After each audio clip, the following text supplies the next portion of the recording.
नमस्कार दोस्तों, स्वागत है आपका स्टडी फॉर सिविल सर्विसेज में। देखिए, इस वीडियो में हम देखेंगे उत्तर प्रदेश जो एसआई का पेपर हो रहा है 24 जुलाई का देखेंगे। 24 जुलाई का दरोगा भर्ती का पेपर है ये, और सभी शिफ्ट का है ये। प्रतीक जी ने दिया है, अभिषेक जी ने दिया है, और एक हैं शिवम जी ने, और 3-4 लोगों ने और दिया है। तो उस उनके रिलेटेड आज काफ़ी सारे क्वेश्चन आए मेरे पास।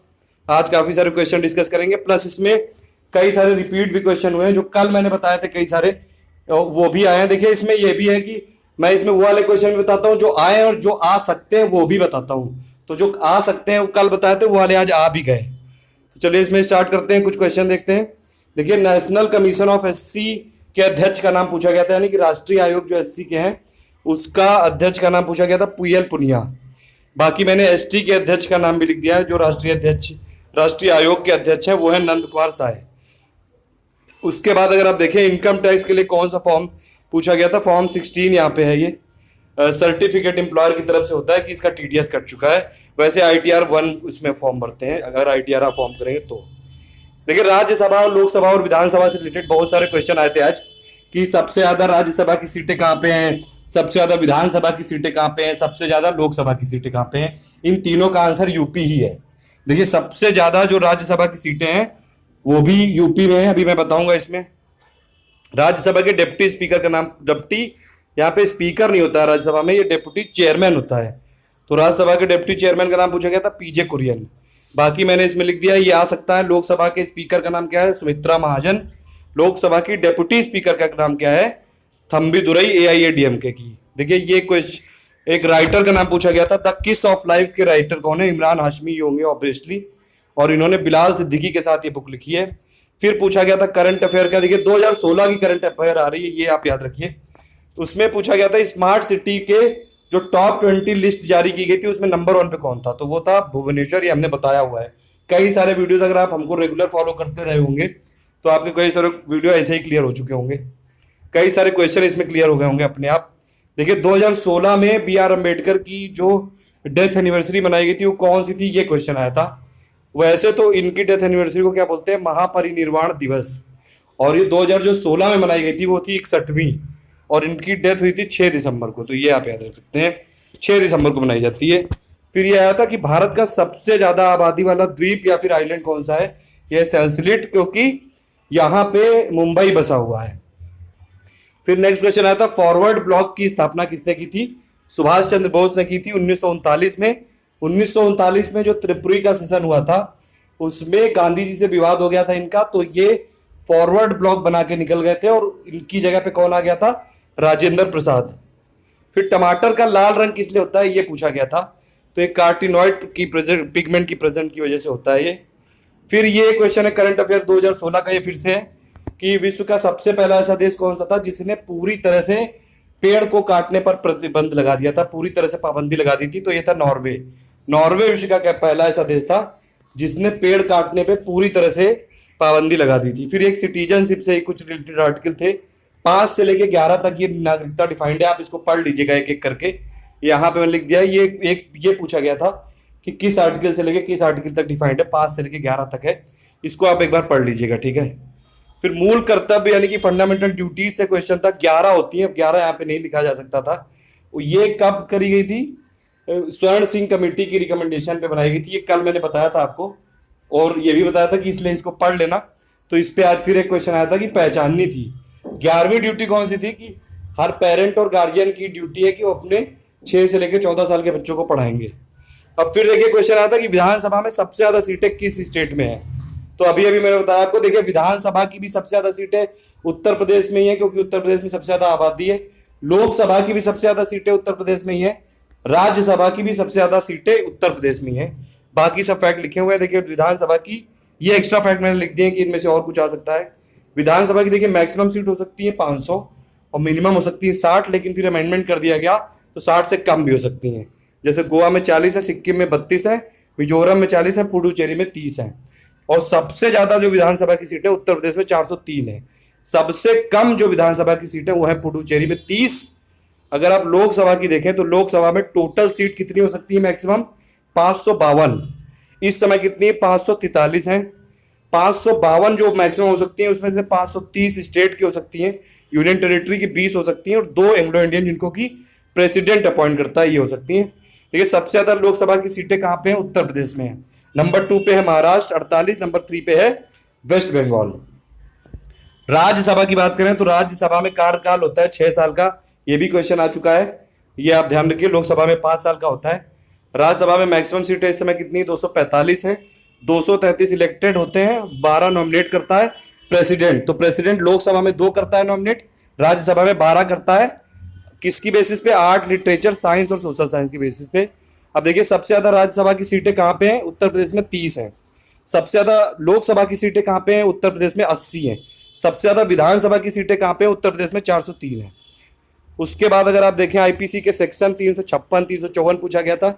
ये पूरी मैंने पीडीएफ डाल रखी है अपने टेलीग्राम ग्रुप में, आप लोग सब लोग उसको ज्वाइन कर लीजिए। जितनी भी पीडीएफ होती है, ये वाली पीडीएफ भी मैं उसी में अभी अपलोड कर दूंगा, तो आप उसको ज्वाइन कर लीजिए, फ्री में है वो। बाकी एग्जाम जो एसएससी आने वाले हैं उन सब के लिए भी इंपॉर्टेंट है। नेक्स्ट आया था कि पुलिस विभाग, ये किस मिनिस्ट्री के अंडर आता है, होम मिनिस्ट्री के अंडर आता है। फिर नेक्स्ट आया था कि ब्रोमीन और क्लोरीन दिया हुआ था, और बाकी उसके और कुछ 2-3 एलिमेंट दिए हुए थे, पहचानना था कि इसमें से अलग कौन सा है। तो ब्रोमीन क्लोरीन होते हैं हेलोजन, बाकी इनर्ट गैसेस दी हुई थी। तो ये फंडामेंटल राइट से क्वेश्चन आए थे, मूल कर्तव्य से क्वेश्चन आए थे। भाग 3 में डिफाइंड है ये। 16 वाला आर्टिकल पूछा गया था, किससे रिलेटेड है, ये है समानता का अधिकार in the matters of employment से रिलेटेड है। ये नौकरी में समानता का अधिकार होना चाहिए। तो हालांकि उसमें और भी कुछ एक्सेप्शन भी होते हैं, तो ये वाला पूछा गया था। बाकी आप इसमें देख लीजिएगा पूरे फंडामेंटल राइट कौन सा को क्या होता है। 17 वाला काफी इंपॉर्टेंट है, अस्पृश्यता से रिलेटेड यानी कि अनटचेबिलिटी से रिलेटेड। 14 वाला इक्वलिटी बिफोर लॉ है। 15 वाला सोशल इक्वलिटी है। 16 वाला पूछा गया था एम्प्लॉयमेंट के मैटर्स में इक्वलिटी। फिर होते हैं 19 से 22 तक होते हैं, ये होते हैं स्वतंत्रता का अधिकार है। ये 19 में 6 फ्रीडम्स डिफाइंड है, जैसे फ्रीडम ऑफ स्पीच और ये असेंबली की फ्रीडम, ये वाले में से एक पूछा गया था, आप देख लीजिएगा। 21A है आर्टिकल फंडामेंटल राइट, 6 से 14 साल के बच्चों को प्राइमरी एजुकेशन पाने का। शोषण के खिलाफ अधिकार है 23 से 24। 23 का मतलब है 23 में ये जो तस्करी प्रोहिबिटेड है, तस्करी बैन है, ह्यूमन ट्रैफिकिंग। 24 में है कि चिल्ड्रन जो बच्चे 14 साल से कम है उनको हजार्डस इंडस्ट्री में नहीं लगाया जा सकता है। धर्म की स्वतंत्रता का अधिकार है 25 से 28। सांस्कृतिक और शैक्षिक अधिकार है 29 से 30। संवैधानिक उपचारों का अधिकार है 32।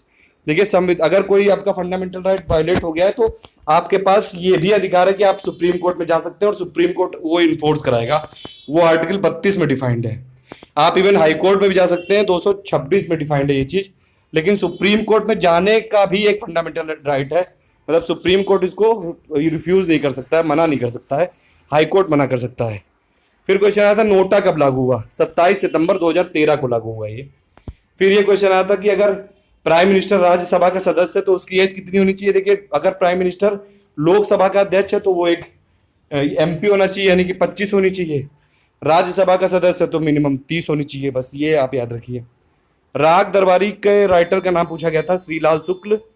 और ये नहीं, ये पूछा गया था कि इनको साहित्य अकादमी किस पुस्तक के लिए मिला गया था, तो ये राग दरबारी के लिए मिला था 1969 में।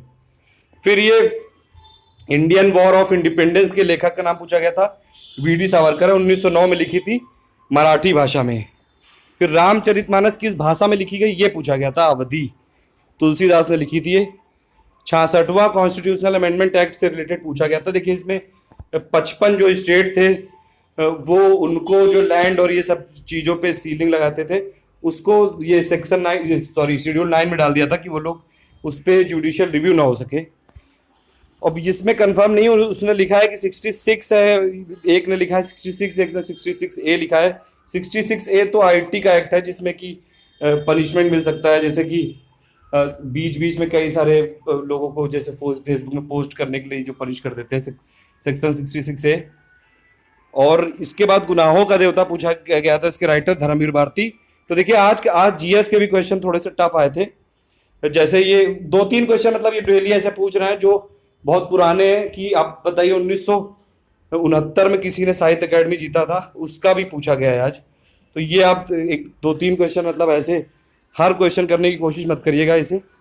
बाकी हिंदी में जैसे बहुवचन 2 से 3 आए थे, विशेषण आए, समास आए, समानार्थी आए, रस आए 2 से 3। पैराग्राफ वाले भी आज एक शिफ्ट में इजी आए थे, एक शिफ्ट में बता रहे थे कि थोड़े इजी से मॉडरेट लेवल पे आए। मैथ्स में फिर सब आ रहा है, CISI, रेशियो प्रोपोर्शन, डाइस के क्वेश्चन आए थे, एक शिफ्ट में नहीं आए थे, एक शिफ्ट में आए। पेपर कटिंग के क्वेश्चन आए, और प्लस मेंसुरेशन की जो सिलेंडर से रिलेटेड आए, और प्लस उसमें स्क्वायर था।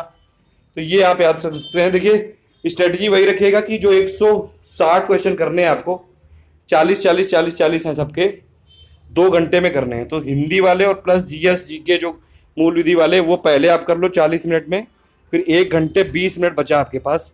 देखिए हिंदी और GS में जितना आता है आपको उतना हो जाएगा, ज़्यादा उसमें कोई दिमाग लगाने की जरूरत नहीं, वो तो आता है, नहीं आता है तो नहीं आता है। अब जो 1 घंटा 20 मिनट बचा, यानी कि 80 मिनट में आपको पहले ये करिए कि 20 क्वेश्चन मैथ्स और रीजनिंग वाले से कर लीजिए, तो कट ऑफ सेक्शनल क्लियर हो गया। फिर उसके बाद मेरिट में आने के लिए करिए। तो ये आपकी स्ट्रेटजी होनी चाहिए। प्लीज़ इसको ज़्यादा से ज़्यादा लाइक कर दीजिएगा और शेयर कर दीजिएगा। और दूसरी बात ये कि फ्री वाला जो टेलीग्राम ग्रुप है उसको आप ऐड हो जाइए उसमें इससे ये वाली PDF मिल जाएगी, प्लस जो अभी तक जितनी भी PDF हुई है, जितनी भी मैंने ये जैसे IPC की जो PDF है, लेखक की जो PDF है, सब उसमें मिल जाएगी, सब अपलोड कर रखी है एक साथ। और दूसरी बात ये कि एक चैनल मैंने स्टार्ट किया है दूसरा, उसको सपोर्ट कर दिएगा। Thank you for listening.